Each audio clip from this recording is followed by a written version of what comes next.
So hello my dear students. तो I hope, मुझे लगता है कि आप लोगों ने दिवाली की छुट्टियां मना ली होगी। ओके, तो वैसे पटाखे वटाखे भी बहुत फोड़े होंगे। तो चलो हम यहाँ पे अभी बोर्ड फोड़ते हैं मतलब इस पढ़ाई टॉपिक को फोड़ते हैं। तो चलो, जैसे हमने दिवाली मनाई वैसे ही दमदार के साथ हम अपनी पढ़ाई को शुरू करते हैं।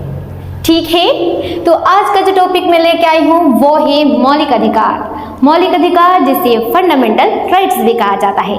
मैंने अपनी छोटी छोटी वीडियोस में इसके बारे में जिक्र किया है अक्सर, तो आज मैं थोड़ा सा बोर्ड में बताऊंगी। ओके, तो मौलिक अधिकार जो है, मौलिक अधिकार का अर्थ थोड़ा समझाती हूँ। मौलिक का मतलब होता है खुद का, ओके, और अधिकार का मतलब होता है अपना अधिकार जो हम मांगते हैं अपने घर वालों से।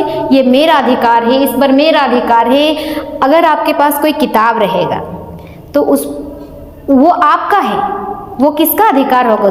उस पर सिर्फ आपका अधिकार है।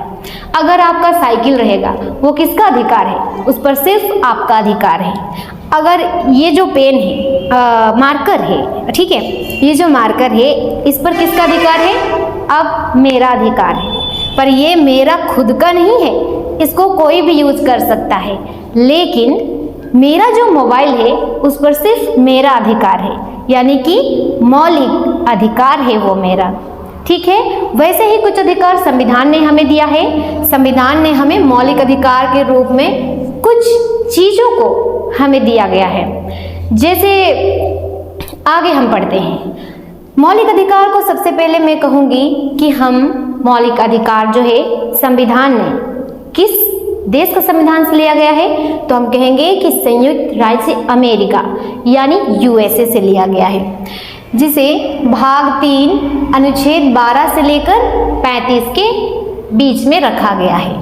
भारतीय संविधान को मैग्ना कार्टा भी कहा जाता है, मैग्ना कार्टा भी कहा जाता है, और इसे अधिकार पत्र भी कहा जाता है। फिर मैं सबसे पहले लिखी हूँ ये जो है संपत्ति का अधिकार। एक मिनट, मैं इसे ब्लैक मार्कर से मार्क करती हूँ। ये जो है संपत्ति का अधिकार, संपत्ति का अधिकार जो है 7वां नंबर पर था। इसे मैं पहले इसलिए लिखी क्योंकि आप लोगों को याद रहे कि संपत्ति का अधिकार, भाई संपत्ति का अधिकार समझ में आ रहा है? ये इस संपत्ति पर किसका अधिकार है? मेरा अधिकार है। उस संपत्ति पर किसका अधिकार है? जमीन जायदाद क्या है? संपत्ति है। तो संपत्ति का अधिकार को ही पहले समाप्त कर दिया। अब आप ये नहीं कह सकते हैं कि संपत्ति हमारी है, ये बिल्कुल नहीं कह सकते कि वो संपत्ति हमारी है। सीधा संपत्ति का अधिकार को ही हटा दिया गया है। संपत्ति का अधिकार जो है मौलिक अधिकार से हटा दिया गया है और अब इसे कानूनी अधिकार पर रख दिया गया है, यानी कानूनी तौर पर ही इस अधिकार को माना जाएगा, ना कि मौलिक अधिकार के तौर पर।